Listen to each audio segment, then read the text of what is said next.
Ya Allah. Bir daha uşaqlar, axşamınız xeyir olsun. Deməli, bacardığım qədər sualları özüm izah eləyəcəm. Yəni çox vaxt keçməsin deyə, yəni daha çox sual izah eləyim deyə. Amma məsələn mən indi səhifəni açmışam bu formada. Bax ki, izah eləyirəm 114-dür. Siz istəyirsiniz 109-dur. Yəni kim hansı sual istəsə deyə bilər. Yəni o problem yoxdur. Və yaxud da hər hansı bir sualda ola bilər diqqətsizlik səhv eləyə bilərik və yaxud da səhv yönlə gedə bilərik. Onu da bildirə bilərsiniz. Öz fikirlərinizi də deyə bilərsiniz. Əlavə bildiyiniz yollar da deyə bilərsiniz inşallah. Heç bir problem yoxdur. Hə, deməli, ya Allah, onda vaxt itirməyək, yavaş-yavaş başlayaq. Elə başlayaq, deməli 114-cü məsələdən. Deməli, bir dənə açaq deməli qeydimizi. Deməli 114-cü məsələ. Nə deyir bizə? Deyir, maddi nöqtənin sürətinin proyeksiyası V bərabərdir 20 kosinüs 0.5 t qanunu ilə dəyişir. Rəqsin amplitudunu hesablamalıyıq. Deməli uşaqlar, nə edəcəyik? Biz normalda bilirik ki, V maksimal nəyə bərabərdir? X maksimal vurulsun omega. Yaxşı. Biz buradan axtarırıq X maksimalı. X maksimalı tapmaq üçün mən nə edəcəm? V maksimalı böləcəm omegaya. Yaxşı. V maksimal nədir? Omega nədir? Yadda saxlayın ki, funksiyanın qarşısında olan ədəd həmin verilmiş kəmiyyətin maksimal qiymətidir. Onda bizim V maksimalımız nə qədərdir? 20. Yaxşı. Omegamız. Omega isə bax kosinusun, yəni funksiyanın belə deyək ki, əmsalıdır. Onda yazıram omega bərabərdir 0.5-ə. Gətirib deyilənləri yerinə qoysaq, deməli verilən 20 bölünsün 0.5-də 2-də 1 kimi yazıram. Cavab eləcək neçə? 40. Cavab olacaq 40 metr. Uşaqlar, burada sizi çaşdırmaq üçün 40 pi bölünsün metr veriblər, 10 pi metr veriblər, bunlar sizi çaşdırmasın. Əgər 0.5-in yanında pi olsaydı 40 pi olardı. 0.5-in yanında 40 pi olmadığına görə elə biz onda 40 olaraq cavabımızı nə eləmiş olacaq? Götürmüş olacaq. Elə 116-ya baxaq onda. Deməli 116-cı sualda nə deyir? Deyir ki, maddi nöqtənin sürəti bu qanunla dəyişir. Təcili maksimal qiymətini hesablayaq. Uşaqlar, 2 dənə üsul var burada. Birinci belədir ki, biz bilirik ki, A bərabər nəyə? V bölünsün T. Deməli, mən təcili tapmaq üçün sürətdən birinci tərtib törəmi almalıyım. Yəni, törəməsini almağa çalışaq. Deməli, 0.5 sinus 20 pi T'dir. 0.5 əmsal olaraq çıxır qarşıya. Sinusun qarşısındakı ədəd, yəni omega neçədir? 20 pi. Çıxdı qabağa 20 pi. Vurulsun. Funksiyanın adı dəyişir olur. Kosinus 20 pi T. Onda A nəyə bərabər olacaq? Deməli, 0.5-i 20-yə vuranda bizdə neçə eləyəcək? 10. Pi-ni də 3 götürsəm olacaq 30 kosinus 20 pi T. Və biz bilirik ki, kosinusun, yəni funksiyanın qarşısında yerləşən ədəd həmin təcili maksimal qiyməti. Demək, cavabımız B variantı olacaq. Bu birinci üsul uşaqlar. İkinci üsul nə edə bilərəm? Mən A maksimal bərabərdir. V maksimal vurulsun omega yaza bilərəm. Üstürlə. V maksimalımız 0.5-dir bizim. Əla, 0.5 vurulsun. Omegamız 20 pi, yəni 60-dır. Bu da eləcək bizə neçə? 30 metr bölünsün saniyənin kvadratı. Cavab olacaq B variantı. Tamam eləyək 110-cu sualla. Deyir, kütləsi 1,5 kiloqram olan cisim harmonik rəqsə hərəkət edir. Onun sürətinin zamandan asılılığı bu şəkildədir. Rəqsin potensial enerjisinin zamandan asılılığı necə ifadə olunur? Deməli, nə edə bilərik? İstəsəz, kinetik enerjini yazarıq. Ya da gəlin belə eləyək də. Y potensialın düsturu nətərdir? Y potensial bərabərdir.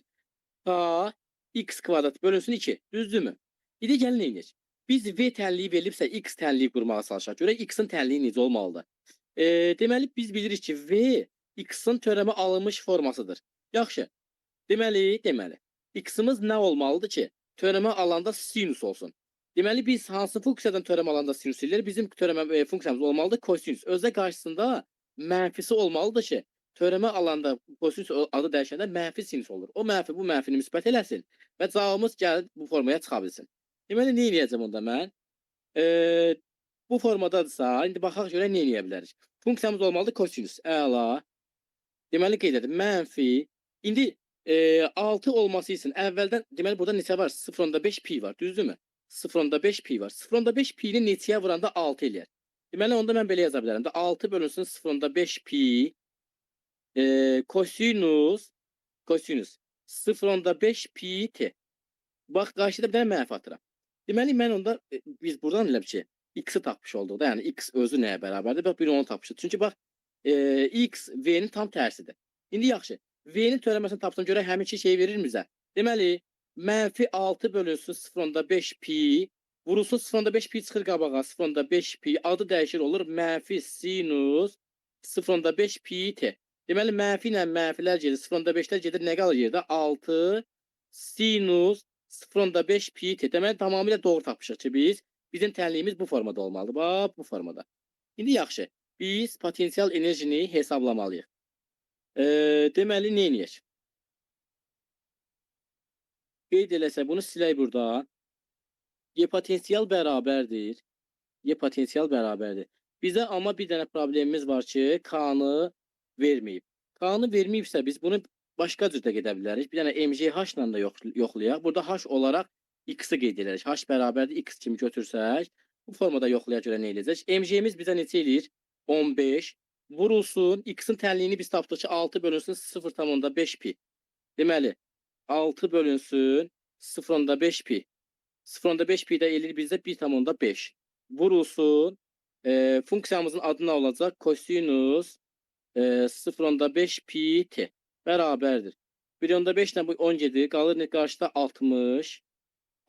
Deməli, bu gedəndə 10 qalır. 60 kosinus 0.5 pi t. Yaxşı, belə də alınmadı. Yaxşı olar, sizlərdən kimin nə fikir var bu sualına bağlı? Hansı yolla getmək olar? Ben bulmuşam. Y beraberdir mv kvadratı maksimal bölünsün 2 ile yazabilirim. MV maksimalın kvadratı bölünsün 2 ilə deyirsən getmək olar. Deməli, bu V maksimal bizə eləcək kinetik enerjini. Yaxşı, hesablayaq. Kinetik enerji deməli olacaq 1.5 vurulsun V maksimalın kvadratı. Maksimal sürətimiz neçədir burada? 6. 6'nın kvadratı 36 bölünsün 2. Qaldı ki, funksiyanda olduğu kimi yazmalıyıq. Amma yox, elə biz V'nin özünü qoyaq yerinə. V'nin özünü qoyaq yerinə. Deməli, 1.5 1.5 vurulsun. V'nin yerinə qoyuram. Olur 36 sinus kvadratı 0.5 pi t. Bərabərdir. Deməli, 1.36 ilə buna ixtisar yaparsam 18. 18-də 2'də 3'ə vuranda eləyir 27 sinus kvadratı 0.5 pi t ilə yazmaq olar. Bəli. Cavab olacaq bizdə deməli. İndi baxın uşaqlar, nədir söhbət? Biz kinetik enerjini nə ilə tapdıq? Sinus kvadratı ilə. Biz bilirik ki, sinus kvadratı, deməli, lövhəmizə böyüdək. Sinus kvadratı alfa üstə gəlsin, kosinus kvadratı alfa bərabərdir 1-dirmi? Yaxşı, biz tapdığımız sinus kvadratı alfa kinetikindirsə, potensial hansı funksiya olmalıdır? Potensial olmalıdır kosinusla. Deməli, cavabımız olacaq D variantı. Bu formada yazmaq olur. Bəli, tamamilə doğrudur. Davam eləyirik.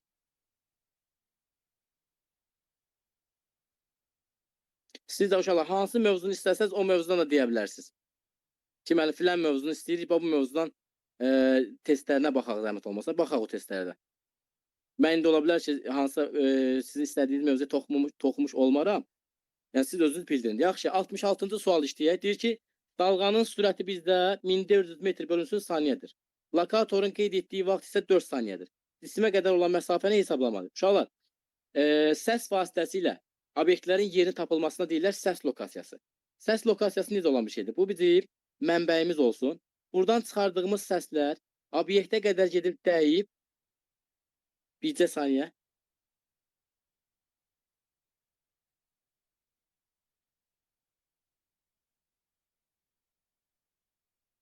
Aha, davam edirik. Deməli, obyektə qədər gedib dəyib yenidən geri qayıdır. Deməli, bu cisim 4 saniyə bu səsi eşitibsə, yəni lokator 4 saniyə bu səsi eşitibsə, deməli neçə saniyə gedib? 2 saniyə gedib, 2 saniyə qayıdıb. İndi bizə deyir ki, məsafəni tap. Sürəti bizə verib nə qədər? 1400. Zaman nə qədərdir? T bərabərdir 2 saniyə. Onda bu obyekt arasındakı məsafəni tapmaq istəsəm S bərabərdir V vurulsun T. 2 vurulsun 1400 eləyəcək 2800 metr. Onu da kilometrə çevirsəm 2.8 kilometr olaraq qeyd eləmək olar. Davam eləyirik.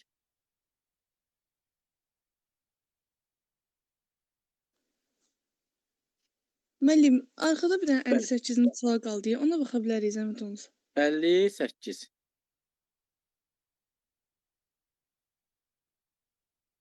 Deyir ki, sürtünmə qüvvəsinin qiymətini müqayisə edin.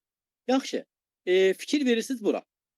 Deməli, birinci cismin hərəkət rezonans qrafiki bu formadadır. Bunun maksimal məsafəsi bu formadadır. İkincininki, bax, bu nöqtəyə uyğun gəlir. Üçüncününkü isə bu nöqtəyə uyğun gəlir. İndi bir siz məntiqlə fikirləşin və yanaşın. Havanın müqavimət qüvvəsi, yəni sürtünmə qüvvəsi çox olanda, məsələn, bax bu yellənsəydir, bir fikirləşək, nəzərə alaq. Bu yellənsək bu formada dayanıb. Sizcə havanın müqaviməti çox olanda yellənsək daha çox uzaqlaşar, yoxsa az olanda? Hə uşaqlar, müqavimət çox olanda, yəni sürtünmə çox olanda daha çox uzaqlaşar, yoxsa az olanda? Az olanda. Müqavimət az olanda, yəni sürtünmə az olanda bu daha çox uzaqlaşa bilər. Deməli, harda sürtünmə azdırsa, sürtünmənin az olduğu yerdə x-imiz daha çox olmalıdır. Deməli, necə mütənasib? Tərs mütənasibdir. Yəni, x-in çox olan yerdə sürtünmə nə olacaq? Az olmuş olacaq. Deməli, ən böyük x-imiz 1 olduğuna görə ən kiçik sürtünməmiz 1 olacaq. Deməli, bircə saniyə, üzrü hesab eləyin. Aha, ən kiçik sürtünməmiz olacaq bizim 1. Deməli, F sürtünmə 1 kiçik olacaq. F sürtünmə 2 kiçikdir F sürtünmə 3-də. Bax, bu formada. Yəni, harda sürtünmə çoxdursa, onun maksimal uzaqlaşma məsafəsi az olur. Çünki sürtünmə çox olanda hərəkət də az olur axı. Sürtünmə qüvvəsi nə qədər çoxdursa, bizim uzaqlaşma məsafəmiz az olmuş olacaq. Deməli, cavab olacaq 3 böyükdür, 2 böyükdür 1. C variantı. Davam edirik. Riyazi rəqqasın uşaqlar periodu deyir nədən asılıdır? Yaxşı, riyazi rəqqas deyir və period soruşur. Biz periodun düsturunu xatırlayaq. 2 pi kök altında L bölünsün J. Deməli, bu 2 pi sabit bir kəmiyyətdir, qoydum kənara. Period nədən asılıdır? Riyazi rəqqasın uzunluğundan, bax bu uzunluqdur. Bu isə sərbəşmə təzyiqi, yəni gravitasiya sahəsinin intensivliyi. Baxıram. Deyir ki, maddi nöqtənin kütləsində. Baxıram, düsturda kütlən varmı? Xeyr. Bir asılı ola bilməz. Nağdı A getdi, B getdi, C getdi. Rəqqasın uzunluğundan bəli. Rəqqasın uzunluğundan necə asılıdır? Kökaltı düz mütənasib asılıdır. Rəqqasın yer səthinə olan hündürlüyündən, hələ ki dursun bu, baxacam bizə, rəqsin amplitudundan xeyr. Deməli, nədir? Rəqqasın yer səthinə olan hündürlüyünə. Gəlin görək necə asılıdır bu. Deməli, period bərabərdir. 2 pi kök altında L bölünsün. Yaxşı, uşaqlar, sərbəşmə təcilinin yer səthindən olan hündürlüyü ilə bağlı düsturu necə idi? J bərabərdir. J vurulsun M bölünsün R plus H-ın kvadratı. Gətirib nəzərə alsam, J, M, R plus H-ın kvadratı qalxdı yuxarı. Buradan da kökdən kvadratla kök ixtisar getsə, olacaq nə? 2 pi kök altında R plus H, R plus H vurulsun kök altında L bölünsün J, M. Deməli, onda belə çıxır ki, period H-dan və H-dan necə mütənasib? Düz mütənasib asılı. Yaxşı, bizdən qrafikini soruşsa, deməli, T, H-dan necə asılı soruşsalar, deməli, H0 olsa da belə, müəyyən T-nin özünün qiyməti olacaq. Və H artdıqdan T başladı nə etməyə? Artmağa. Deməli, T H-dan düz mütənasib asılıdır. Ona görə də birbaşa hündürlükdən asılı. Cavab olacaq 1, 2 və 3. D variantı. Davam edirik. Deməli, yaylı rəqqasın deyir sərtliyini 9 dəfə azaltsaq, rəqsin periodu necə dəyişər? Yaxşı, indi yaylı rəqqası baxaq. T bərabərdir 2 pi kök altında M bölünsün K. Yaxşı. Buradakı 2 pini qoydum kənara. M kütlədir, K isə sərtlikdir. Demək, sərtlik 9 dəfə azalsa, period onun kök altının tərs mütənasib asılıdır. Deməli, bu 9 dəfə azalan kökdən çıxır 3də 1. Deməli, 3 dəfə neyləmiş olacaq? Deməli, azaldanda 3 dəfə artmış olacaq. Deməli, 3də 1 yox, daha doğrusu. 1 bölünsün 3də 1 olur və tərsinə çıxaraq 3 olacaq. Deməli, sərtliyi 9 dəfə azaldanda period 3 dəfə artmış olar. Cavab olacaq B variantı. Davam edirik. Deməli, hansı məsələlərə baxaq. Gəlin belə. 27-ci məsələ. Deyir ki, rəqsi hərəkət edən maddi nöqtənin təcilinin proyeksiya zamanı asılı qrafiki verilmişdir. Koordinatın zamanı asılı qrafiki hansıdır? Biz uşaqlar bilirik ki, deməli, sürət qrafikləri X qrafiklərini pi böl 2 qədər qabaqlayır. Deməli, təcil qrafikləri isə V-ni pi böl 2 qədər qabaqlayır. Pi böl 2 qədər. Onda belə çıxır ki, təcil qrafikləri X-ı pi qədər neyləmiş olacaq? Qabaqlamış olacaq. Davam edirik inşallah bizə dəniyə. Aha. Deməli, nə edirik? Deməli, biz qaydamızı bildik ki, təcil x-i nə qədər qabaqladı? Pi qədər qabaqladı. Baxaq, onda bunu mən təcil xəttini geri uzadıram və pi qədər gəlməliyəm. Siz bilirsiniz ki, pi yarım çevrə deməkdir. Yarım çevrə, yaxud da belə bir ortadan bölsən, pi bölsün 2, pi bölsün 2. Və buradan xəttimi seçsəm, deməli x hardan başlayacaq? Koordinat başlanğıcından başlayıb, yəni sinus qrafikləri olacaq, amma mənfi hissədən. Bax, bu formada. Gəlin görək belə bir cavabımız varmı? Cavab baxaq, aha, D variantı. İndi məsələn, 24-cü qrafikə bax, indi tam tərsini verib. Deyir ki, x-in qrafiki verilib, təcilin qrafikini tap. Və biz bildik ki, A qrafikləri x qrafikini pi qədər nə eləmiş olur? A x-i pi qədər qabaqlayıb. Deməli baxıram. Buradan bura pi bölünsün 2, buradan bura qədər yenə pi bölünsün 2. Deməli mən xəttimi buradan çəksəm, təcil qrafikləri kosinusla başlayacaq, o da mənfi kosinusla. Baxıram o cavab A ola bilməz, B ola bilməz, C ola bilməz. Çünki C və D sinus qanunudur, bu ola bilməz heç biri. B variantı müsbət kosinusla başlayıb ola bilməz, A qrafikləri ola bilməz. Cavab olacaq bizə nə? Y variantı. Əla. Davam edirik uşaqlar.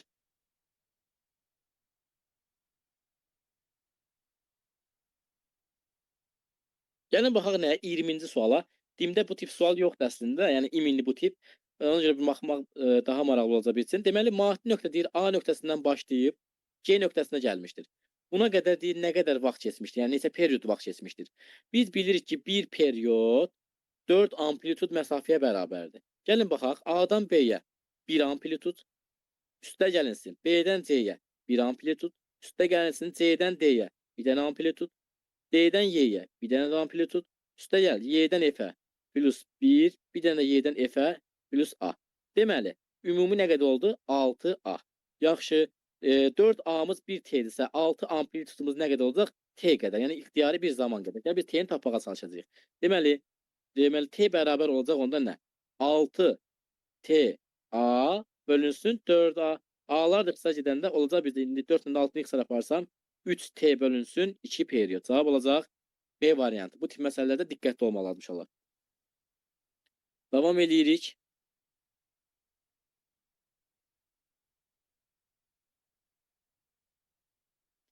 Keçək əvvəlki mövzumuza. Mexanik rəqslərdən bu qədər uşaqlar hələ ki.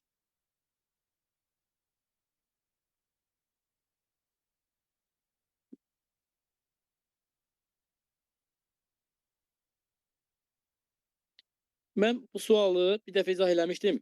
Hansısa bir qrupdan, bilmirəm indi baxanlar olub yoxsa yox. Nə edirik uşaqlar? Deyir ki, bir cins və eyni kütləyə malik kəsik konus formalı cisimlər şəkildə göstərilir kimi yerləşdirilmişdir.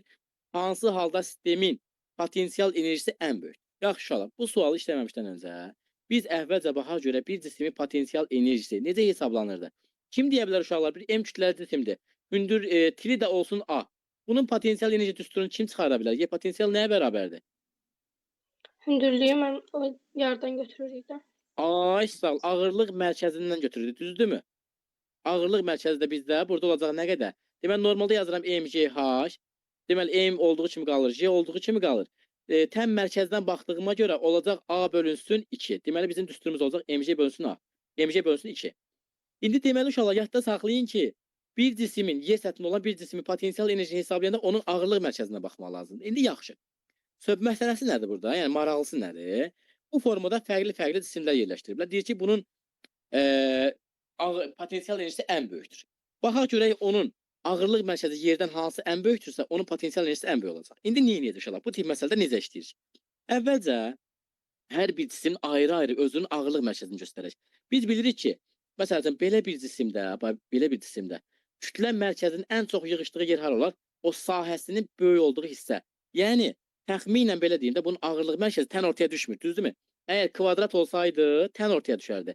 Amma bunun aşağı isə trapesiya olduğuna görə, kütlənin aşağı olduğuna görə, bunun ağırlığı mərkəzi oturacağa daha yaxın olacaq. Və bu prinsiplə yola çıxırıq. Deməli, birinci için göstərirəm ki, bunun burada, yuxarıçınınki burada olur. Sonra burada göstərirəm. Bunun ağırlıq mərkəzi burada, bununki də burada. Sonra bu burada, bu da burada. Bununki burada, bununki də burada. İndi nə edirəm? Qoyduğum bu nöqtələri birləşdirirəm. Bu formada birləşdirdik. Və çəkilən bu xəttlərin tən ortasına baxacağım. Mən potensial enerji hesablaması üçün mən bu xətlərin tən ortasına baxacağam. Bax, bunun ortası. Çünki ümumi məsafə götürdüyüm, indi ağırlıq və sərət tətbiq olunur tən mərkəzə. Rəngimizi dəyişək, daha dəqiq olsun ki, biz çaşmayaq. Deməli, birincidə düşəcək bura. İkincinin mərkəzə düşəcək bura. Üçüncünün mərkəzə düşəcək bura. Dördüncü mərkəzə düşəcək bura. Deməli, onda 1 ilə 4-ün yerdən olan hündürlüyü eyni olduğu üçün bunlar getdi.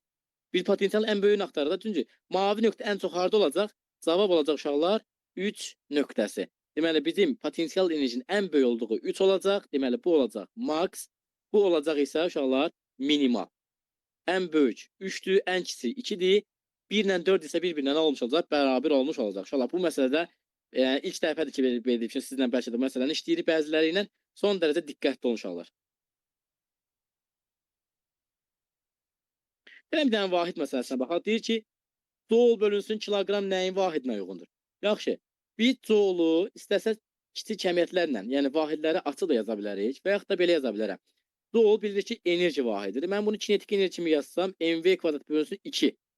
Aşağıda da kiloqram var. Kiloqramı da mən bir dənə kütlə m yaza bilərəm. M'lər ixtisar getdi. 2-nin vahiddə heç bir rolu yoxdur. Kök altı v kvadratı nə çıxacaq? Bizə çıxacaq v. Onda bizim vahidimiz nə olacaq? Cavab olacaq B variantı. Allah. Yaxşı.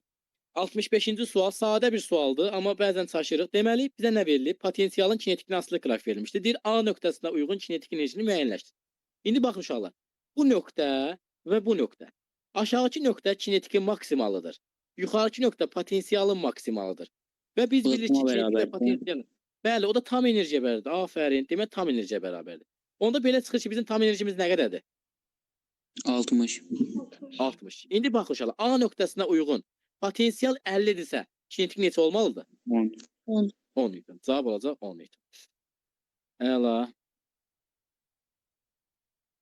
Toqquşma məsələsi. Deyir, mütləq qeyri-elastiki toqquşmadan sonra. Uşaqlar, toqquşmanın 2 növü var da bilirsiniz. Biri var qeyri-elastiki, biri var plastiki. Qeyri-elastiki ilə plastiki, bir də var qeyri-elastiki, bir də var elastik. Deməli, qeyri-elastik nədir? Bunlar toqquşandan sonra birləşəcək. Birləşərək bir yerdə hərəkət edəcəklər və bizə deyir ki, ikincisinin sürətini hesablayaq. Yaxşı. İkincisinin sürətini hesabla. Bir də dəqiqə. Qeyri-elastiki deyir. Qeyri-elastiki toqquşma artıq bizim proqramımızdan çıxarılır da belə götürün. Çünki bu cisimlər toqquşandan sonra ki, hərəsi bir yana hərəkət edəcək. Artıq o da abituriyent fizikasından çıxarılıb. Əgər elastiki olsa, yəni toqquşu birlikdə hərəkət eləsəydi, artıq biz ona baxmış olacaqdıq. Evet, çox getdi. Bir saniyə. Həddindən çox getdi.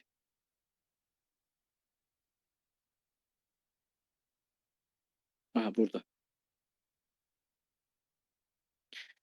Deyir, 66-cı sualına davam eləyək. Aha, deməli nədir? Faydalı şəmsalı 60% olan tərpənməz blokun köməyi ilə 30 kiloqram kütləli cisim bərabər sürətlə qaldırmaq üçün tətbiq olunan qüvvəni hesablayaq. Biz əvvəlcə tərpənməz blok üçün faydalı şəmsalın düsturunu yazmalıyıq. Deməli, faydalı şəmsalın düsturu nə olurdu? A faydalı bölünsün A tam vurulsun 100%. Bərabərdir.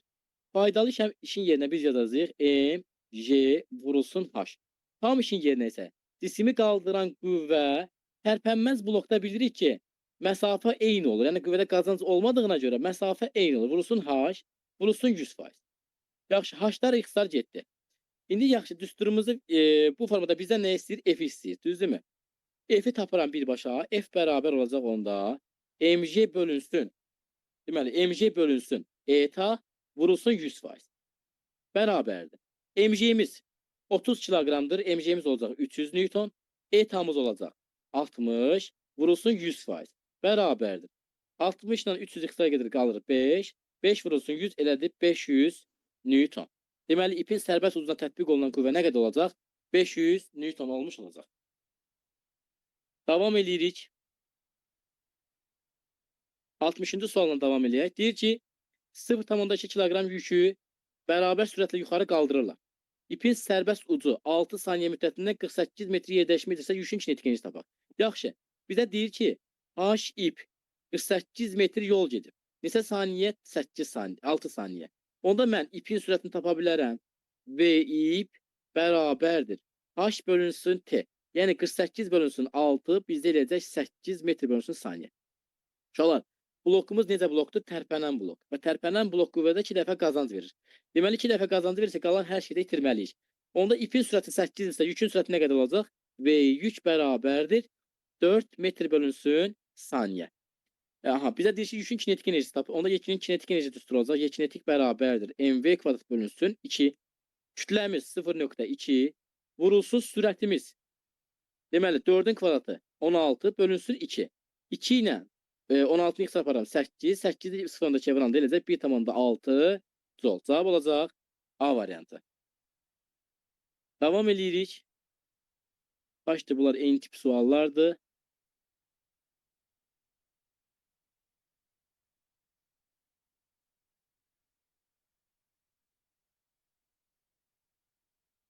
O 37-yə baxaq uşaqlar. Deyir ki, F qüvvəsinin təsiri ilə T müddətində cismin impulsu delta P qədər dəyişmişdir. Deməli, F vurulsun T, deyir delta P'dir. Deyir, 2F qüvvənin təsiri ilə 3T müddətində impuls dəyişməsi nə qədər olar? Deməli, F vur T delta P'dirsə, indi 2F vur 3T nə qədər elədi bizdə? 6FT. Onda qüvvə impulsu 6 dəfə artsa, cismin impuls dəyişməsi nə qədər olacaq? 6 delta P vurulsun 6. Yəni 6 dənə delta P olmuş olacaq. Yəni çalışmırsınız, bu formada götürüb yazacaqsınız. Deməli, davam eləyək. Gəldik 34 ağırlıq qüvvəsinin işi haqqında. Uşaqlar, fizikada konservativ qüvvə deyilən bir anlayış var. Konservativ qüvvələr hansıları idi? Kim deyə bilər? Ağırlık ve elastik kuvveti. Deməli, biri ağırlıq qüvvəsidir, biri isə deməli ağırlıq qüvvəsi qeyd edək buradan. F ağırlıq və F elastiklik qüvvəsidir. İndi bizə konservativ qüvvələrdən F ağırlığı soruşur. Yaxşı, konservativ qüvvə nədir? Hərəkət trayektoriyasının formasından asılı deyil, başlanğıc və son hündürlükdən asılıdır. İndi baxaq uşaqlar. Deməli, cisim birinci mərtəbədən ikinci mərtəbəyə yox, daha doğrusu ikinci mərtəbədən birinci mərtəbəyə düşüb. Aha, bu zaman deməli hər biri baxçına bir yuxarı qalxıb sonra düşüb, 2 biraz ondan aşağı, 3 isə ondan aşağı. Deməli, onun heç bir fərqi yoxdur trayektorun. Əsas odur ki, cisim ikinci mərtəbədən birinci mərtəbəyə düşüb. Ona görə də bütün işlər A1, A3 bərabərdir, A2 bərabərdir, A3, A1 olmuş olacaq. İndi inşallah gəlin sualı tərsinə çevirək. Deyək ki, cisim birinci mərtəbədən ikinci mərtəbəyə qaldırılıb. Bu zaman nə yazacaqdır? Bax, həmin trayektoriya oxun üzü yuxarı fırlasan. Onda deyəcəksiniz uşaqlar. Aha, kim deyə bilər? Mən nəyi soruşmaq istəyirəm sizdən? A1 bərabərdir, A2 bərabərdir, A3. Aha, aşağıdan yuxarı atılmaqla, yuxarıdan aşağı atılmaqda ağırlıq qüvvəsindən qoydu fərq edir uşaqlar. Kimsə nəsə deyir, amma səs gəlmir. Uşaqlar, yadda saxlayın. Cisim. Yazırdık tamam. Necə? 0 yazırdık beraber. 0 yox. Deməli, biz aşağıdan yuxarı qalxanda, cisim yuxarı qalxanda ağırlıq qüvvəsi hansı tərəf olur?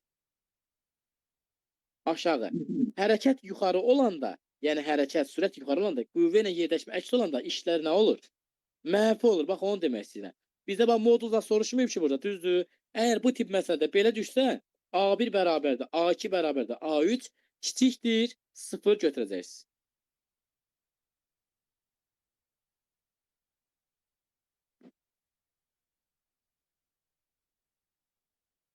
Yaxşı, belə bir sual düşsə, 19.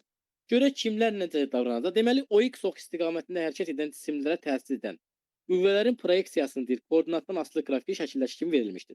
Cisimlərin gördüyü işləri müqayisə eləyək. Valla, işin düsturu bilirik ki, A bərabərdir, F vurulsun X-ı. Yəni, F vur S-i bizə də X veriblər, X-i nə yazdım. Yaxşı, biz fizikada nə demişik? Demişik ki, hasil plus qrafik varsa, biz nə tapmalıyıq? Sahə. İndi baxıram uşaqlar. Üçüncü xətti. Deyəcəz ki, müəllim, bu əyri xətlərdir, sahələri necə tapacaq? Uşaqlar, konkret olaraq bizdən qiymət soruşmurlar. Sadəcə müqayisə istəyirlər. Deməli, 3-ün altda qalan sahəsi, 3-ün altda qalan sahəsi. Bax, budur. Bax, bu hissə. Bu 3-dür. 2-nin altda qalan sahəsi, bax, budur. Deməli, 2 xətti budur. Bütöv şəkildə, bax, budur, bu. Birinci isə, rəngimizi dəyişək. Birin sahəsi isə, bax, bütövlükdə budur. İndi ən böyük sahəsi isə hansı oldu? 1. A1 böyükdür A2-dən, o da böyükdür A3-dən. Afərin. Deməli biz işlərin müqayisəsini soruşanda bu formada tapacağıq. Əla. Bax həmin kimi məsələn 18-ci sualda eyni qayda ilə fiqurun sahəsini tapmış olacaqsınız. Deməli yenə qayıtdı gəldi başa.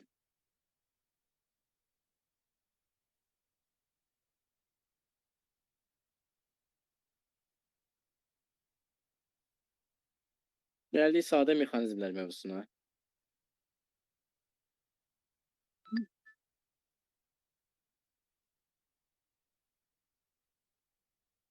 Aha, bax indi 45 sadə bir sualda düzdürmü? Bir dənə baxaq ona, sonra yavaş-yavaş keçərik o suallara. 45 deyir ki, tarazlıqda olan çəkisiz link. Deməli, linkin çəkisi yoxdur. Yazırsan P link bərabərdir 0-a. Deyir ki, dayağa hansı qüvvə ilə təsir göstərir? Uşaqlar, dayağın reaksiya qüvvəsi bilir ki, dayaqdan perpendikulyar şəkildə yuxarı doğru yönəlmiş olur. İndi aşağı neçə newton var? 4 newton, 2 newton. Onda reaksiya nə qədər olmalıdır? 4 plus 2, 6 newton.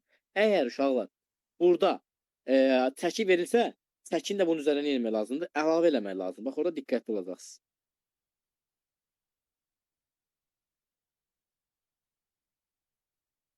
İndi gəlin buna baxaq.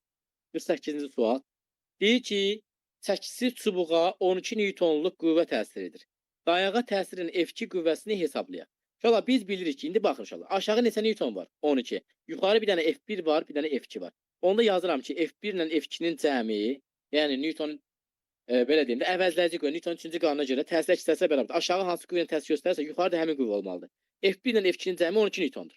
İndi baxın uşaqlar, biz demişik ki, riyaziyyatda heç vaxt 2 məhsul ola bilməz. Yəni bir tənliyin 2 məhsulunu nətər əldə edəcəksən? Ona görə də birini ləğv eləmək lazımdır. İndi gəlin neyniyək? Biz belə eləyək. Bax, bu dayağı mən fikrimdən silirəm. Bu dayaq yoxdur. Əvəzində F1-i saxlayıram. Burada dayaq varsa F1, F2-ni yazmağa ehtiyac yoxdur. Artıq dayaq onu saxlayır da orada, düzdürmü? Onda baxıram nəyə? F1 qüvvəsi yuxarıda artır. F1-in qolu nə qədərdir? 1, 2, 3, 4, 5, 6. 6 F1 bərabərdir. 12-nin qolu nə qədərdir? 12 vurulsun. 1, 2, 3, 4. Vurulsun 4. Onda F1 bərabər. 12 vur 4, 48. 48 bölünsün 6 elədi 8. Deməli biz tapdığımız bu F1 qüvvəsi nə qədər oldu? 8. Yaxşı, F1 8 isə F2 neçə olmalıdır? 4 newton olmalıdır. İndi bəzən bizdən, bax F2-ni soruşlar. Biz F1 tapmışdıq 8, 8-i götürüb cavabda yazmırsınız. Biz axtardı, cavab tapdıq neçə? 4 newton. Cavab olacaq A variantı. Bu formada. Davam edirik. Məsələn, 54-cü sual. Şəkildə dir göstərilən bloklar sistemi vasitəsilə 3 kiloqram yükü qaldırmaq üçün F qüvvəsi nə qədər olmalıdır? Gəlin baxaq. Qalar, burada biraz maili formada verir. Uşaqlar çaşdıra bilər ki, mən bunu proyeksiya ayıracam, nə neyəcək? Olmaz. Ayırmırsınız, ehtiyac yoxdur burada. Deməli, neynəyəcəyik? Baxıram ki, F-dirsə, burada F, fırlandıram burada F. İndi ümumi yuxarı nə qədər oldu? 2F. Aşağı nə qədər olacaq? MJ. Onda F bərabər nə olacaq? MJ bölünsün 2. Yəni 30 bölünsün 2. Cavab eləyəcək 15 Newton qeyd eləmiş olacaq. Davam eləyək. Biraz çətinləşdirək. Görək suallarımızda nə var? Deməli, davam eləyək. Bax, məsələn, 62-ci sual maraqlı sualdır. Bax indi. Bu M kütləli yük həm buradan bağlanıb iplə. Bax, indi siz M kütləli yükün də ağırlıq və hansı tərəf yönəlib? Aşağı yönəlib. İndi yaxşı, linkin tarazlıq şərtini yazanda bu MJ-ni siz sağdan mı götürəcəksiniz, soldan mı götürəcəksiniz, yoxsa ortadan mı götürəcəksiniz? Hətta saxlayın. Ağırlıq qüvvəsi hara düşürsə, həmin nöqtədən götürəcəksiniz, bax, dayaq qolunu. Yəni, qüvvənin qolunu həmin nöqtədən neyləmiş olacaqsınız, götürmüş olacaqsınız. Kənarlarını təmizləyək. Bu formada. İndi şəkil rahatlaşdı. Deməli, nə deyir? Şəkildə D dayağı üzərində qoyulan çəkisiz, yenə çəkisi yoxdur. Cismin kütləsini hesablayaq. Deməli, 10 newtonluq qüvvənin qolu nə qədərdir? 1, 2, 3. 3 vurulsun 10 bərabərdir. MJ vurulsun 1, 2. Vurulsun 2. Yaxşı, M bərabərdir. 3 vurulsun 10, 30. Bölünsün 2J. 2J'miz eləyir 20. Cavab eləyəcək 1.5 kiloqram. Cavab olacaq Y variantı.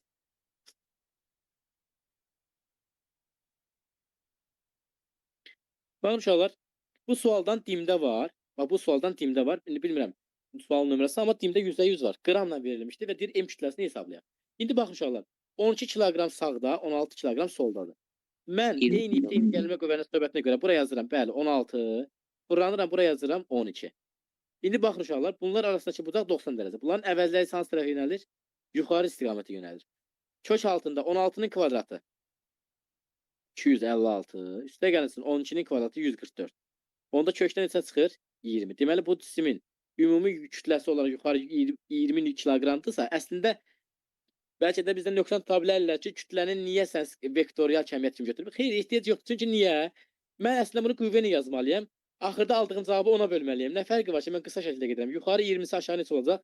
20 kiloqram olmuş olacaq uşaqlar. Davam edirik.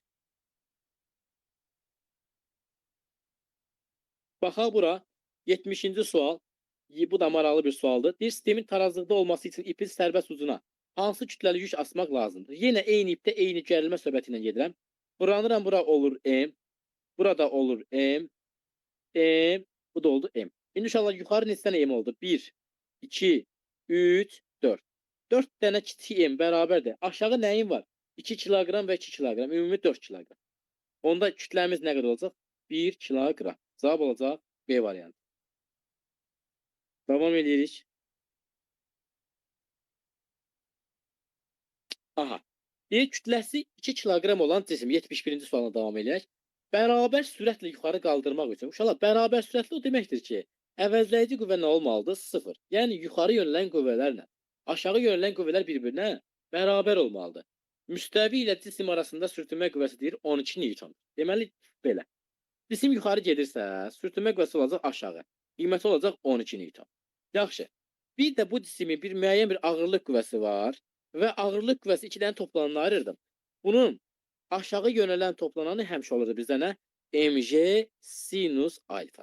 Deməli onda F qüvvəsi nəyə bərabər olmalıdır? Tarazıdan bərabər sürətli olması üçün. 12 plus mg sinus alfa. Yəni F sürtünmə üstə gəlinsin mg sinus alfa. İndi baxıram. Deməli 12 üstə gəlinsin mg'miz 2 kiloqram 20 vurulsun sinus 30 dərəcədə verib 2-də 1. Bizdə neçə ilə? 2-də 1 ilə 20 gedir qalır 10. 10 üstəli 12 eləyəcək bizdə 22 Newton. Cavab olacaq D variantı.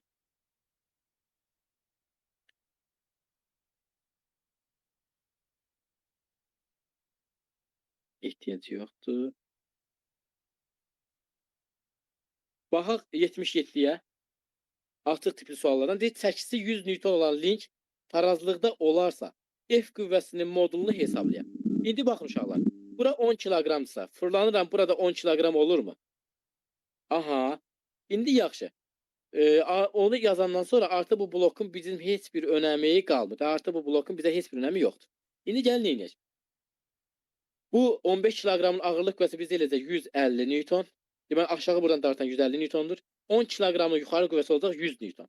İndi F qüvvəsi bunu hansı tərəfə fırlamaq istəyir? Saat əqrəbinin əksi istiqamətdə. 150 Newton hansı istiqamətə fırlamaq istəyir? Saat əqrəbi istiqamətində. Qaldı bir dənə 100. Bu 100 hansı tərəfə fırlamaq istəyir? Buradan tur qaldıranda olacaq saatın əksi istiqamətində. Və tarazlıqda olması üçün demişik ki, saat əqrəbi istiqamətində olanlarla əks olanlar bir-birinə nə olmalıdır? Bərabər olmalıdır. Onu da yazıram belə. Deməli, F qüvvəsinin qolu nə qədərdir? 1 dama. Üstə gəlinsin. 100 Newtonluq qüvvənin qolu 1 dama. Bərabərdir 150 vurulsun 2 dama. 150 vurulsun 2. Onda F üstə gəlinsin 100 bərabərdir 300'ə. F nə qədər olacaq? F bərabərdir 200 Newton. Cavab olacaq 200 Newton. 82. Bax, bu tip məsələ 90% səhv çıxışlardan. Niyə? Çünki 5-6 dənə cavab verib, üçün tapırlar. Sonunda məsələn bir dənəsini diqqətsiz səhv edirlər və cavab ümumi olaraq səhv gedir. Deməli nədir? Deyir, doğru ifadələri seçin. Mail müstəvi blok sistemi verilmişdir və bucaq 30 dərəcə verilib. Bir də deyir ki, aşağıdakı cavablardan doğru tapın. Uşaqlar, bax bu F-dirsə, mən fırlanıb burada F yaza bilərəm. Onda mənim yuxarı dartan qüvvəm oldu 2. Yaxşı, bu tərpənən blok neçə dəfə qazanc verir? 2 dəfə. Deməli, blok bizə neçə dəfə qazanc verdi? 2 dəfə. Gəlirəm.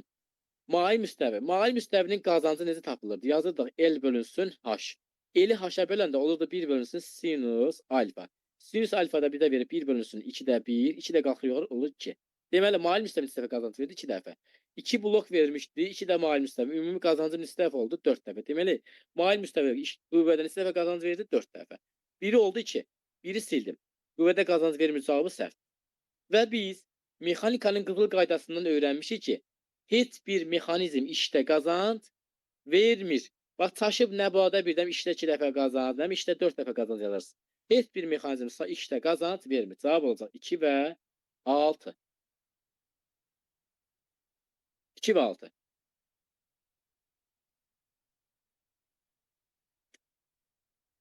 Bunlar sadə suallardır. Əvvələ. Yaxşı, elə açılmışdan 68-də işləyən söz davam edir. Deyir ki, sərbəst düşən cismin 4-cü saniyədə sürəti nə qədər olar? Valla sərbəst düşürsə, biz demişik ki, ümumi qaydalarını təkrar edək. Hər saniyə 1, 2, 3, 4 hissəyə bölürəm. Hər saniyə 10-10 sürətini eləyəcək, artacaq. Olacaq 10, 20, 30, yerə düşəndə 4-cü saniyə sonunda olan isə 40. Deməli, cavabımız neçə olacaq bizim? 40. Yaxşı, yol necə dəyişir? Sərbəst düşən cisim 5, 15, 25, 35 qaydası ilə hərəkət etmiş olacaq. Yəni, burada belə diqqətli olun. Həmişə və həmişə 5-15 qaydası yuxarıdan aşağıya doğru yazılır. İndi baxın uşaqlar, 77-ci sual. Deyir, 60 metr bölü saniyə sürətlə şaqlı yuxarı atılmış cismin 10 saniyədən sonra yerdən hansı hündürlükdə olacaq? Deməli, mən nə edirəm? 60 ilə 60 yapsa cisim isə saniyə qalxacaq. Təbii ki, hər saniyə onun azaldığı üçün 6 saniyədən sonra sürət olacaq 0. Deməli, 1, 2, 3, 4, 5, 6. Yazdıq bu formada.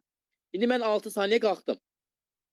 İndi mən ümumi 10 saniyə istəyib baxım. Mən 14 saniyədə dayana bilərəm, xeyr.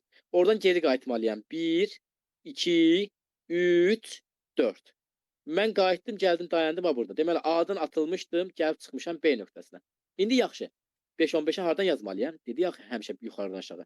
5, 15, 25, 35, 45 və 55. İndi mənə deyir ki, 10 saniyə sonra yerdən hansı hündürlükdə olacaq? Yerdən 45 və 55 metr hündürlüyün cəmi. Cəmi neçə metr olacaq? 100 metr yerdən hündürlüyü olmuş olacaq. Burada uşaqlar üfüqi məsələləri var. Üfüqə bucaq altında atılmış. Bunlar hamısı sizin proqramdan artıq çıxarılır. Yəni, abituriyentlərə bu suallar düşmür. Yəni, hədəfin bu testdə yenilənməyib. Ona görə də yəni, bu suallar çıxarılmayıb. Bax, üfüqə nə qədər sual görürsünüz, bilin ki, sizin proqramdan onlar hamısı çıxarılmışdır. İndi gəlin baxaq nəyə? 106-cı suala. Deyir ki, kütləsi M, radiusu R olan planet qravitasiya sahəsi yaradır. Planetin qravitasiya sahəsi intensivliyi A nöqtəsində və B nöqtəsində necə dəyişir? Uşaqlar, intensivliyin düsturu J bərabərdir. J vurulsun M bölünsün R plus H-ın kvadratıdır. İndi baxıram nəyə? A nöqtəsində planetin səthindən nə qədər məsafədədir? R məsafədə. Radiusumuz nə qədərdir? R. Onu da yazıram. J vurulsun M bölünsün R plus H-ın yerinə qoydum bir dənə R. R plus R, 2R, onu da kvadrat edir 4. Deməli, məxrəcə bir dənə 4 gəldi. Məxrəcə 4 gəlsə, məxrəc 4 dəfə artanda kəsin qiymət 4 dəfə neynəyəcək? Azalacaq. Deməli, A nöqtəsində intensivliyin qiymət 4 dəfə azalır. Ona görə də bir cavabını artıq sildim. Bütün nöqtədə sabit demək ola bilməz, çünki A nöqtəsi artıq dəyişib. Gəlirəm B nöqtəsi üçün. Yenə yazıram J bərabərdir. J, M, bölünsün R plus. İndi baxıram, sətdən bura qədər məsafə 3R-dir. Çünki buradan bura R, bu da 2R. Elədir 3R. R plus 3R. Bunu da kvadrat eləyəcək 16-da 1. Deməli, məxrəcə 16 gəldirsə 16 dəfə azalır. Cavab olacaq 4. 2 və 4 cavabını götürmüş olacaq. Getdik əvvəlki mövzuya.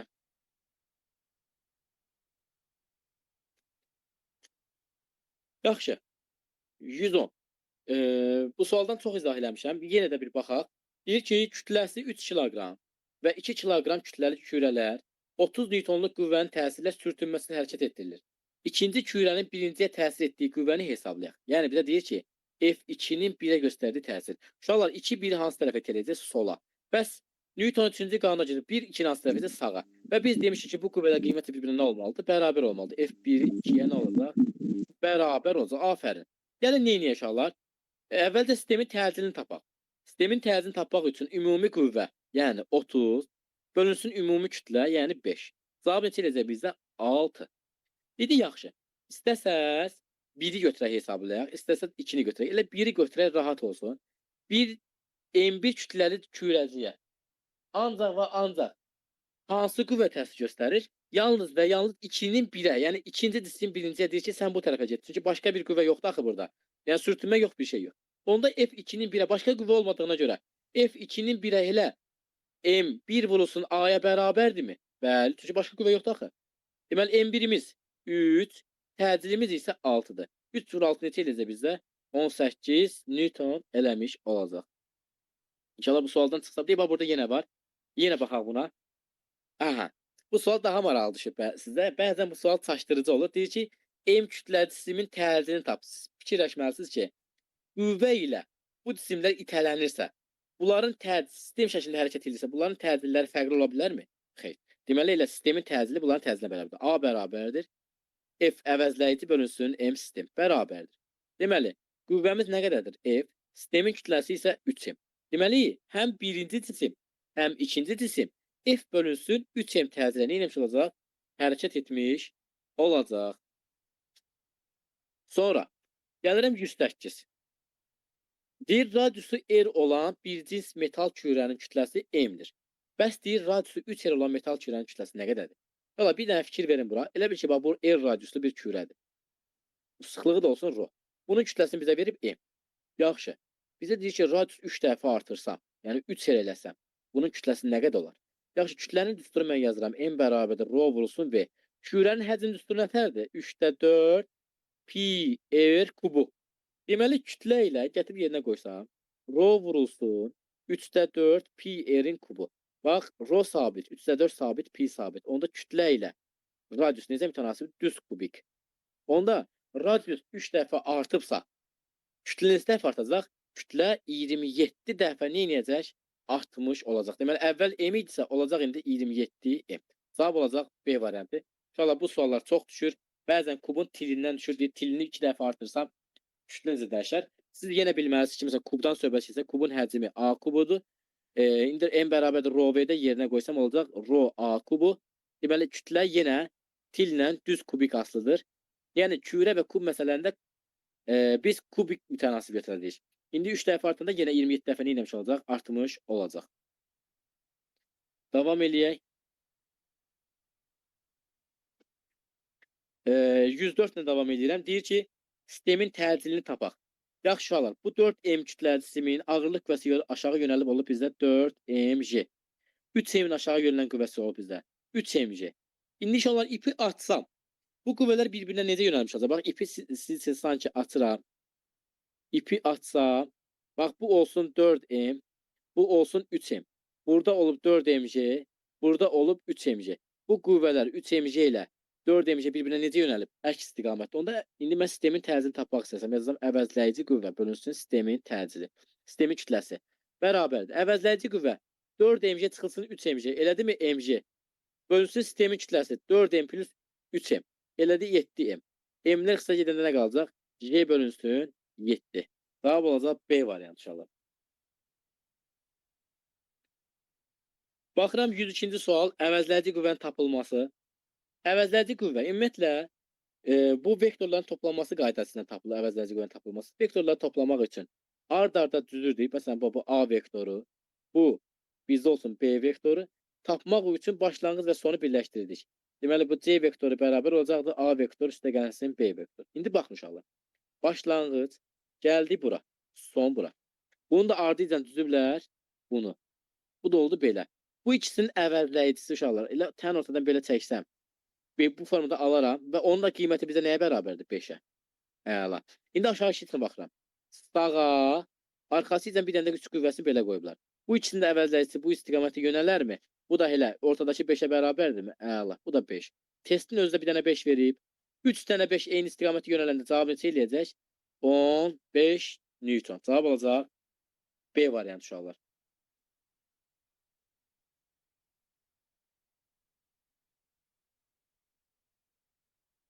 Deyir ki, sürətinin proyeksiyasının zamanlı asılı qrafikini əsasən əvəzləyici qüvvənin proyeksiyası mənfi olduğunu tapaq.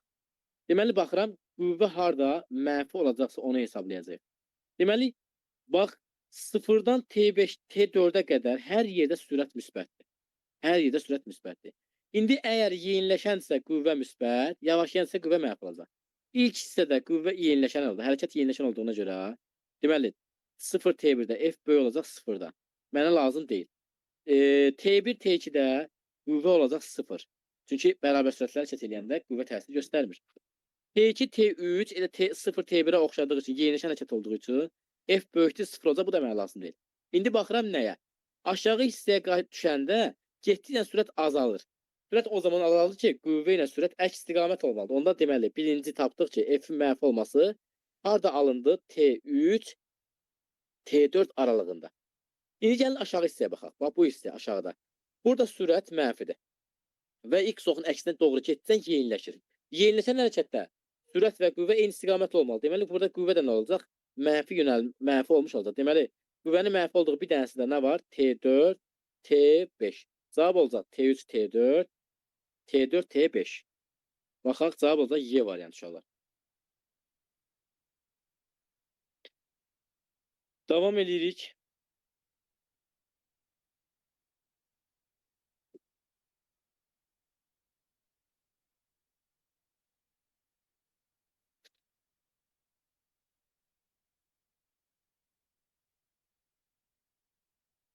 Bu 44-cü suala baxın.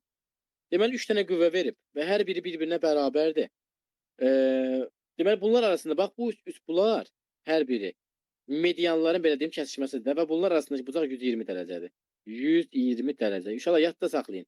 2 eyni qüvvə və aradakı bucaq 120 dərəcə olacaqsa, əvəzləyici qüvvə yalnız və yalnız birinə bərabər olacaq. İndi mən aşağıdakılar üçün götürsəm, ikisinin əvəzləyici tən ortadan çəkiləcək, üz aşağı. 20 bu, 20 bu olacaq neçə? 20. İndi 20 aşağı, 20 yuxarı. Əvəzləyici nə edəcək? 0 Newton eləmiş olacaq. Bir də əvvəlki mövzularımıza. Yaxşı. 71. Deyir ki, 18 period müddətində 2 metr radiusu çevrə üzrə hərəkət edən cismin yerdəyişməsi və yolunu tapaq. Şöyle bir dənə çevrə çəkirəm. Bizə verib ki, 18 period. Deməli, bu 18 period dönməlidir. Bax, A nöqtəsində yola çıxıram. Hər tam perioddan sonra mənim yerdəşmə, eyni yerə qayıtdığıma görə yerdəşmə nə olacaq? 0. İndi 18 tam period olsa da belə, yenə mənim yerdəşməm nə olacaq? 0. Çünki hər tam periodda yerdəşmə 0 olur. Ona görə də B-ni silirsiniz, C-ni silirsiniz. İndi qaldı yolu tapmaq. Yolu tapmaq üçün uşaqlar. Bir tam dövrədə çevrənin uzunluğu qədər, yəni 2 pi r qədər yol gedəcək. Və mən neçə dəfə dövr eləmişəm? 18 dəfə. Onda bərabərdir. 2 vurulsun 3, radiusumuz 2, vurulsun 18. Bərabərdir. Deməli, 2 vur 3, 6, 6 vur 2, 12, 12-ni də 18-ə vuranda eləyəcək 216 metr. Deməli, mənim yolum eləyəcək 216, yerdəyişməm eləyəcək 0 metr.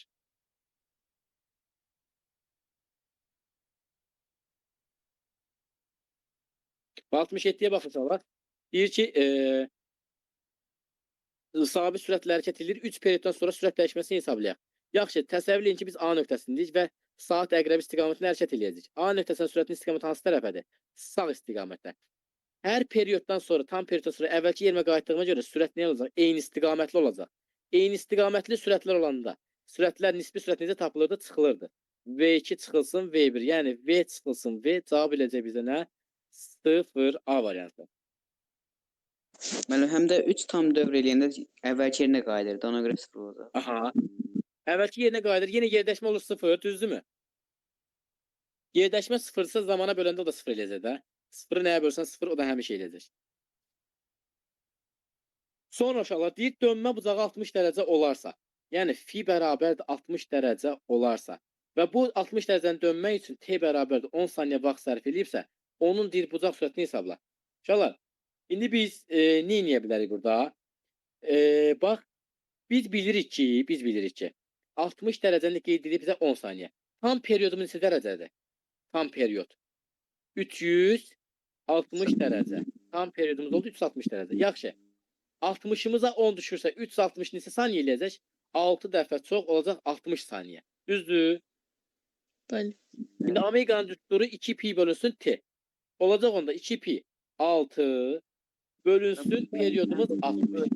Olmaz. Fi böl t. Burada fi'ni nəyinə verib? Radian çevirmək lazım. Onu radyana çevirmək lazımdır. O biraz belə deyim də, indi bizi çaşdıra bilər. Bax indi 6 böl bu elədi 10/1. Normalda biz bilirik ki, 1 radian neçə dərəcədir? Təxminən 57 dərəcə. İndi yuvarlaşdırsa neçə eləyəcək? 60 dərəcə. Deməli, mən 60 dərəcəni 1 radian götürə bilərəm. Amma bu biraz dəqiq olmur da. Yəni necə? Bu formada çaşdıra bilər. Ondan sonra omega bərabərdir fi bölünsün t-dən. Fi'ni tapdım 1, zaman tapdım 10. 10/1. Yəni yazmaq olar, amma biraz tam dəqiq olmur. Ona görə də ən gözəli bildiyimiz bu yolla getməkdir.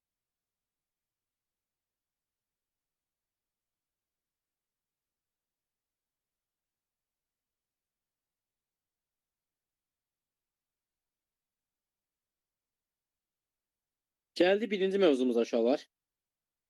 Bax, məsələn, 61-ə baxıram. Deyir ki, sürətinin proyeksiyası zamandan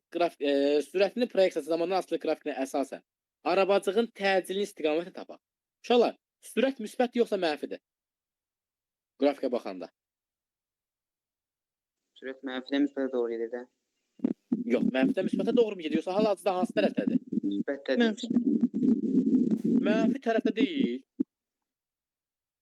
Sıfırdan aşağı hamısı mənfi deyil. Hayır. Aha. Deməli, sürətin istiqaməti mənfidirsə, bu deməkdir ki, cisim x oxunun əksinə gedir. Yəni, sürət oldu bu istiqamətdə. İndi yaxşı. Necə hərəkət edir? Getdikcə sürətin qiyməti azalır. Yəni, sıfıra yaxınlaşır.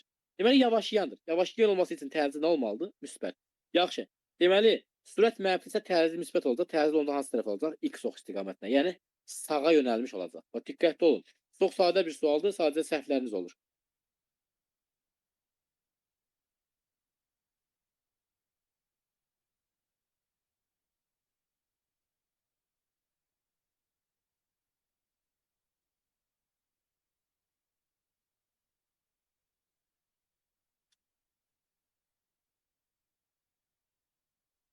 Yetmiş 9. Deyir ki, sürətin proyeksiyası zamanı asılı qrafikinə əsasən 6 saniyə müddətində cismin yer dəyişməyə görə yer dəyişməsi nəyə bərabərdir? Şöyle yenə yazıram. S bərabərdir VT. Hasil var. Plus qrafik varsa biz nəyə tapmalıyıq? Sahə tapmalıyıq. Sahə. Deməli, bu ümumi bax bu hissənin, deməli V xətti ilə T xətti arasında qalan sahəni tapmalıyıq. Deməli, birinci hissə olacaq trapesiya. S bərabərdir 4 plus kiçik ötürəcəyimiz 4 oldu. Bax, buradan bura 4. Böyük ötürəcəyimiz isə 5'dir. Üstəgəl 5. Bölünsün 2'yi, vurulsun hündürlüyümüz 6. 6 ilə 2 xəsə qalır 3. 4 üstəgəl 5, 9. 9 vurur 3 elədi bizdə 27 metr. Yuxarıda oldu 27 metr. İndi aşağı hissəyə baxıram. Aşağıda 6 ilə 5'in arası 1. Buradan da bura 4. Deməli, S bərabər 4 vurulsun. Deməli, bizdə saniyə. Deməli, belə olacaq. Aha. 4 vurulsun 1 bölünsün 2 elədi 2 metr. Və bu 2 metr x oxun əksinə olduğuna görə olacaq mənfi 2 metr. İndi biz yer dəyişmə axtarırıq. Deməli, mən 27 metr getmişəm x ox istiqamətinə. X oxu istiqamətində. 2 metr isə x oxu əksinə getmişəm. Onda mən 27 gedib 2 qayıtmışam da belə çıxır. Onda mənim yer dəyişmə nə qədər eləyəcək? 25 metr. Cavab olacaq D variantı. Əgər yolu soruşsaydı uşaqlar bizdə. İndi testdə kaş ki, məsələn, 29 cavabı da verilərdi. Biraz çaşdırıcı olardı. Yolu soruş, belə deyim də, yolu soruşsaydı 27 metr bu, 2 metr də bu. Yolda artıq mənfiyə baxmırıq, çünki yol skalyan kəmiyyət. Olacaq cavabımız 29. Yəni, biraz orada diqqətli olacaqsınız.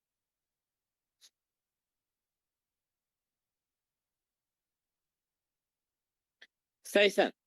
Deyir ki, sürətinin proyeksiya zamanı asılı qrafik verilmişdir. Cismin hərəkət istiqaməti neçə dəfə dəyişməlidir? Şu an dəyişmişdir. VT qrafikində hərəkət istiqaməti dəyişməsi üçün zaman oxunu kəsib keçməlidir. Nə etməlidir? Kəsib keçməlidir. Ümumiyyətlə biz bilirik ki, istiqamət dəyişməsi üçün sürət dayanmalıdır, sıfır olmalıdır və hərəkət istiqamətini dəyişməlidir. Deməli, baxıram. Burada V müsbət, buradan bura qədər V müsbət, artıq burada oldu V 0, buradan aşağı oldu V mənfi. Deməli, bir dəfə dəyişdi. İndi gəldim aşağı, yenə gəldim bura, sürət 0'dır, amma yuxarı keçməyib, yenə geri qaydım. Yenə gəldim, yenə sürət oldu 0. Deməli, bu hərəkət müddətində zaman oxunu neçə dəfə keçdi? Cəmi cümlətanı bizə dəfə. Ona görə də istiqamət neçə dəfə dəyişəcək? Bir dəfə. İndi bizə deyir ki, bəs x-da necə olacaq? Hərəkət istiqaməti neçə dəfə dəyişmişdi uşaqlar? Hərəkət istiqamət dəyişməsini tapmaq üçün x-t'də dönmə nöqtələrinə baxacağım. Dönmə nöqtəsi. Deməli, bir ilk hissədə hərəkət etməyib. Sonra x oxun əksinə gəlib. Sonra qayıdıb x ox istiqamətində oldu 1. Sonra x ox istiqamətində gedir. Sonra burada x oxun əksinə qayıdır oldu 2. Təzədən x oxun əksidir. Burada olur x oxun istiqamətində oldu 3. Deməli x t qrafikində hərəkət istiqaməti 2 dəfə dəyişmişdir. 3 dəfə dəyişmişdir cisim.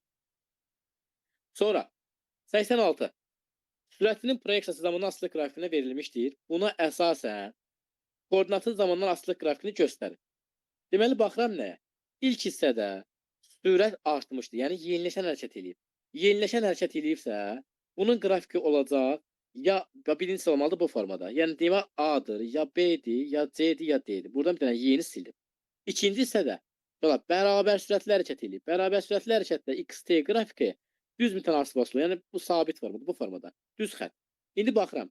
D variantında belə verib. Bu deməkdir ki, hərəkət etmir. B variantında belə verir. Deməli, koordinat yeri dəyişmədiyi bu da hərəkət eləmir. 2 dənə cavab var. Ya A-dır, ya C-dir. İndi gəlirəm nə? Üçüncü hissə. Üçüncü hissə yavaşlayan hərəkətdir. Yavaşlayan hərəkətdə XT qrafiki olmalıdır bu formada. Baxıram ona. Bu da oxşayır, bu da oxşayır. İndi mən onu koordinat başlanğıcına qoyub yoxlamalıyam. Bax, birinci qrafikdəki qoysam, görəcəm ki, o x oxun əksinə yeniləşən deməkdir. Amma bizdəki isə x ox istiqaməti. Amma birincini qoyub yoxlasam, bu olacaq bu formada. Deməli, həqiqətən də cavabımız doğrudur. Cavab olacaq C variantı.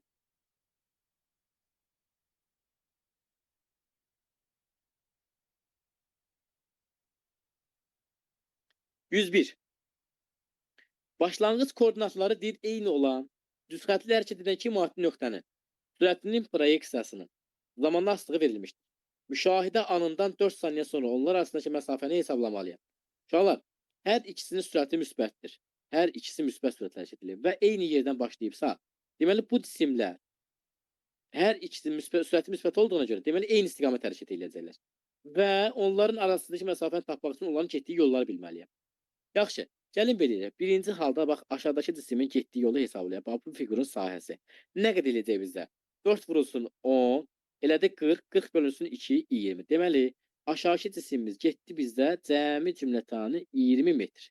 20 metr. Gəldi dayandı bir də burada. Bax bu oldu bu. İndi gəlin silək, ikinci cisim tapaq. Görək ikinci cisim nə qədər yol gedib. Bax ikinci cisimin hərəkət qrafiki də budur, yavaşlayan hərəkət. Bunun altında qalan sahə isə bax buradan bura bütöv şəkildə bu fiqurun sahəsi olacaq. İndi gəlin bunun sahəsini tapmaq istəyək.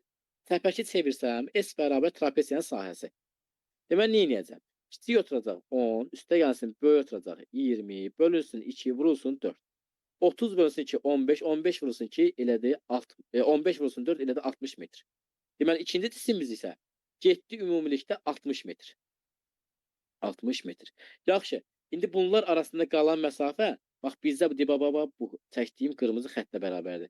60 budur, 20 budur. Bunlar arasındakı məsafə nə qədər olacaq onda? 40 metr. Cavab olacaq C variantı.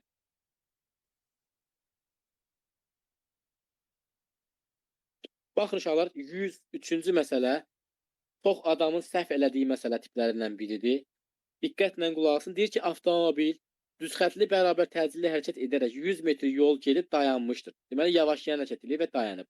Müşahidə zamanının birinci yarısında gedilən yolu hesablayaq. Uşaqlar, əgər cisim yavaşlayıb dayanırsa və yaxud da sükunətdən hərəkətə başlayırsa, tək ədədlərin hasili qədər yollar gedəcək. Deməli, mən zaman götürürəm ümumi və onu 2 bərabər hissəyə bölürəm.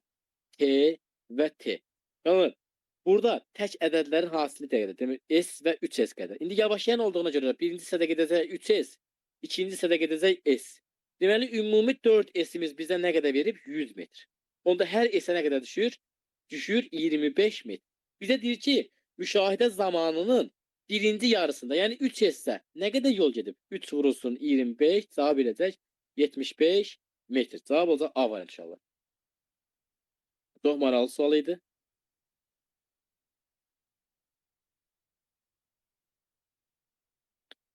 Sən bax, burada 111, bu da maraqlı sualdır. Bərabər təcilli hərəkət edərək sismin sürətinin zamanı asılı qrafiki verilmişdir. Təcili modullarını müqayisə edək. Uşaqlar, A nəyə bərabərdir? Delta V bölünsün T. Yaxşı, mən kənardan bir dənə sürət zaman qrafiki çəkirəm V-nin T-dən. İndi burada mən bir dənə üçbucaq qursam, bax bu V qrafikinə bir dənə alfa yazıram bura. Qarşı katet olur V, bura olur T. Yaxşı, A bərabərdir V bölünsün T.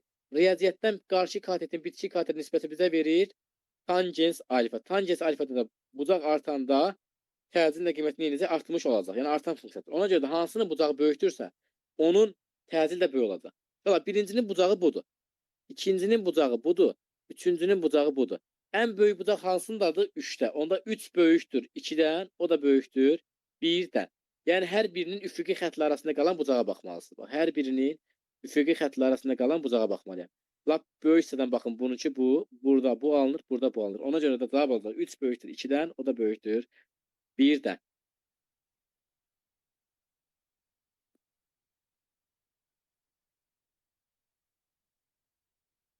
%120'e baxaq. Deyir, koordinatının zamandan asılı qrafiki verilmişdir. Aşağıdakı cavablardan doğru olanları seçək. Deyir ki, bax bu cisim bu formada olanda bizi çaşdıra bilər ki, yəni necə hərəkət edir. Mən bu koordinat, bu qrafiki kopyalayıram yuxarı hissəyə. Yəni x-in t-dən gətirib bura qoysam, görəcəm ki, bu qrafik necə hərəkət elədi? X oxu istiqamətində yeyinləşən. X oxu istiqamətində yeyinləşən. Demək, x oxudursa uşaqlar, sürətimiz nə olmalıdır? Müsbət. Yeniləşən olduğuna görə təcil nə olmalıdır? O da müsbət. Demək, təcilimiz olacaq müsbət. A da müsbət, V də müsbət. Aha, indi baxaq. Təcilinin proyeksiyası mənfidir. Xeyr, təcilinin proyeksiyası müsbətdir. 2. Hərəkət bərabər yeniləşəndir. Bəli, hərəkət bərabər yavaşlayan səhvdir. Başlanğıc koordinatı mənfidir. Təbii ki, sıfırdan aşağıdan başlayıb. Məsələn, mənfi x-dan başlayıb. Deməli, 5. Sürətinin modulu artır. Bəli. 6. Yəni, sürətin qiyməti getsə nə edəcək? Artmış olacaq. Onda cavabımız olacaq 1, 3, 5, 6.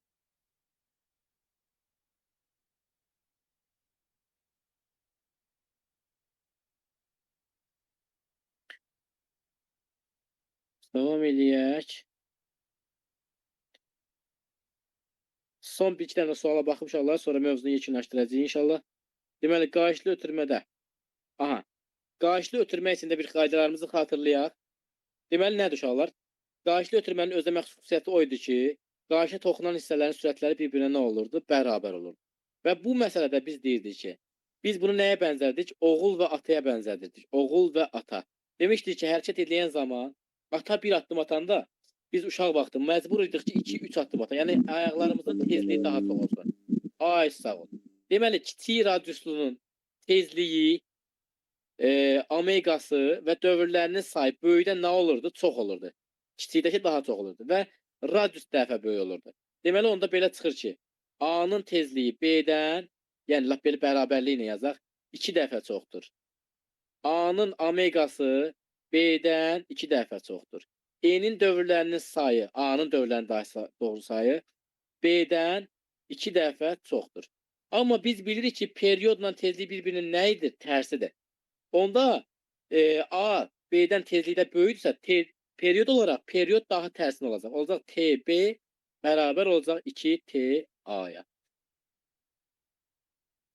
Yaxşı, 32-də baxaq, yekunlaşdıraq. Deyir, eyni zaman ərzində saniyə əqrəbinin dövrlərinin sayı dəqiqə əqrəbinin dövrlərinin sayında neçə dəfə çox olar? Deməli, saniyə əqrəbinin dövrlərinin sayı, deməli, yaxşı, belə elək. Dövrlərin, periyodun üstünü yazılan T bərabərdir. T bölünsün N. Buradan N tapıram ki, N bərabərdir. T bölünsün T. İndi yaxşı, bizə deyir ki, saniyə əqrəbinin dövrlərinin sayı bölünsün dəqiqə əqrəbi. Yəni, N saniyə bölünsün N dəqiqə. Saniyə əqrəbinin dövrlərinin sayını yerinə qoyanda olacaq T bölünsün T saniyə, bölünsün T bölünsün T dəqiqə. Və bu da tərsinə çevriləndə T'lər ixtisas edəcək. Olacaq bizdə nə? T dəqiqə bölünsün T saniyə. Dəqiqənin periyodu. Dəqiqənin periyodu nə qədər? 1 saat 60 dəqiqə. Saniyənin periyodu isə 1 dəqiqədir. 60 bölünsün 1 eləyəcək bizdə 60 dəfə çox olmuş olacaq. Cavab olacaq B variantı. Belə uşaqlar. Bugünkü dərsimiz bu qədər. İnşallah ki, öyrədici bir dərs olmağa çalışdı. Allah hər birinizə zeyn açıqlığı versin. Uşaqlar, fizikanı yenə də deyirəm. Yaza-yaza öyrənmək lazım. Test işləyə-işləyə öyrənmək lazımdır. Siz işləyin. Harada qaranlıq qalan sualınız varsa verin, təkrar işləyək.